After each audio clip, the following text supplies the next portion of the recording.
warahmatullahi wabarakatuh. Salam karahajan rahayu mugi tansah kajiwa lan kesarira dumateng kula saha panjenengan sedaya. Nuwun ingkang kinurmatan Bapak Kepala SMP Negeri Setunggal Jamban Bapak Suluh Ikhwani SPD. Ingkang kinurmatan Bapak Ibu Guru SMP Negeri Setunggal Jamban sarta para rawuh ingkang minulya. Mliginipun kanca-kanca satu kusuma bangsa, para siswa siswi utawi pemuda saha pemudi ingkang kula tresnani lan kula banggaaken. Langkung rumiyin sumangga kita sareng-sareng ngaturaken puji syukur dumateng ngarsanipun Gusti ingkang Maha Kuwas. Awit saking sih rahmat saha kanugrahanipun kula lan panjenengan sedaya saged makempal manunggal ing papan menika kanthi widodo. Nen ing sambikala saperlu mingeti dinten ageng inggih menika dinten Sumpah Pemuda ingkang kaping 97 taun. Para rawuh, Bapak Ibu saha kanca-kanca ingkang satuhu minulya, kita sedaya sampun sami mingeti bilih tanggal 28 sasi Oktober warsa 1928 para pemuda saha pemudi Nusantara sampun ngikraraken janji suci ingkang kita wastani Sumpah Pemuda. Menika wujud ingkang kiyat minangka dasar para leluhur gayuh kamardikan saha manunggalipun bangsa.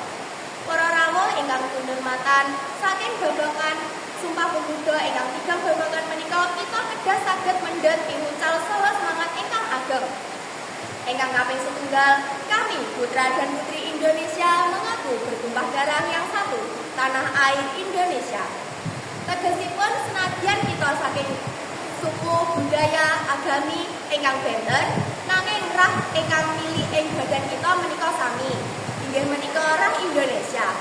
Ingkang kaping kalih, kami putra dan putri Indonesia mengaku berbangsa yang satu, bangsa Indonesia.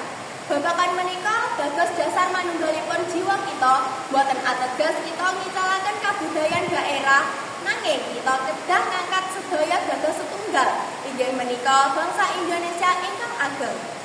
Ingkang kaping 3, kami putra dan putri Indonesia menjunjung bahasa persatuan bahasa Indonesia.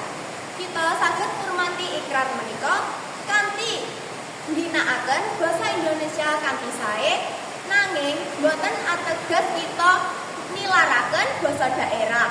Kula badhe matur setunggal pesen, utamakaken basa daerah, lestantunaken basa daerah, kuasi basa asing. Para rawuh ingkang kinurmatan, kita sedaya mliginipun para pemuda saha pemudi kedah saged ngugemi nilai luhur Sumpah Pemuda. Sumangga kita tansah ngilmu ngabekti dumateng tiyang sepuh lan guru sarta dados tulodo ingkang sae tumrap masyarakat. Amargi wujud bangsa ingkang ageng gumantung saking semangat para pemudanipun. Cekap mekaten atur kula mbok bilih wonten kalepatan